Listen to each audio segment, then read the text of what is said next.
My daughter Leah was incredible. She was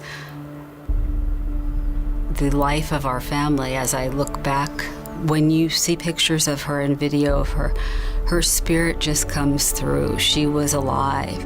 We never knew why she carried a purse. We used to tease her about it because she was so little to carry a purse, and then we found out it was because she had snacks for her little sister in the purse. And in the mornings when I'd get the girls up for school, and I'd always say, Leah, come on.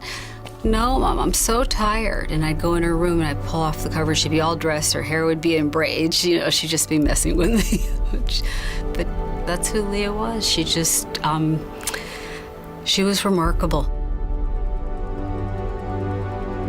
She had a pectus carinatum, which is where that people call it pigeon chest. Your chest comes out. And so every morning she'd get up and put on a t-shirt and, you know, be uncomfortable. I took her to a doctor and they said, well, you can do something about it, but they didn't tell me, like there was no need to, and that it was really a major surgery. So we did that, and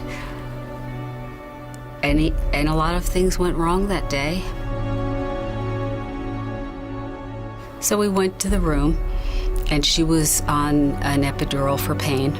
So they kept increasing her fentanyl and whatever to the highest amount, and she was in pain. So she wasn't getting pain relief if she was just getting her 80-pound body saturated with narcotics. My husband had to leave to go home to our other children, and he said to the nurse, I really don't want to get in anybody's business, but my child is way over-medicated, and I don't want anyone to give her more medicine. And the resident said, if you're not going to allow me to increase her narcotics, I'll give her something for anxiety, because she has to take deeper breaths. Maybe she's just scared of the pain. So it turned out that the resident had written an order for 2 milligrams of Ativan every 2 hours. Now, if you're familiar with Ativan, 2 milligrams of Ativan would put a grown man to sleep. She never spoke again after that first injection of Ativan. She was not on any monitors. The law is every 2 to 4 hours you take somebody's vitals and monitor them. I had been awake for 30 hours, and I remember sitting in the chair. It was midnight. I was watching Saturday Night Live, and I always remember Al Gore was the guest host, and I dozed off, and I woke up sometime around 2, and she was dead. I screamed, and they came, and for 40 minutes they're pounding on her chest to resuscitate her, and I'm sitting in the hall crying because I know she's dead. I've seen her.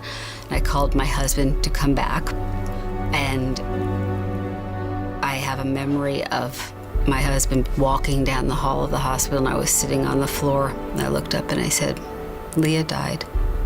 He fell to the ground, and it took a couple people to pick him up and put him on a bed. And when I went home that day and told my other daughters, basically that was the end of our perfect family as we had known it. This was so avoidable. Had she been on a monitor, they would have detected that her breathing was deteriorating and the dose of narcotic was way too high, and something would have triggered an alert before she died while I was sleeping. And monitoring is so easy nowadays. I mean, the new technology is so simple, you know, and inexpensive and not invasive, and to find somebody dead in bed is inexcusable. I knew I couldn't live my life and not do something. So I focused on what I want to be Leah's Law, which I think is so simple: continuous post-op monitoring for patients on opioids. 800 children will die this year because they're not on a monitor after surgery. That's so easy. You're not supposed to bury your children, and especially not healthy children. So I can't not do this for her, even if Leah's Law never becomes a law, just to inform people. If you're in a hospital, demand a monitor.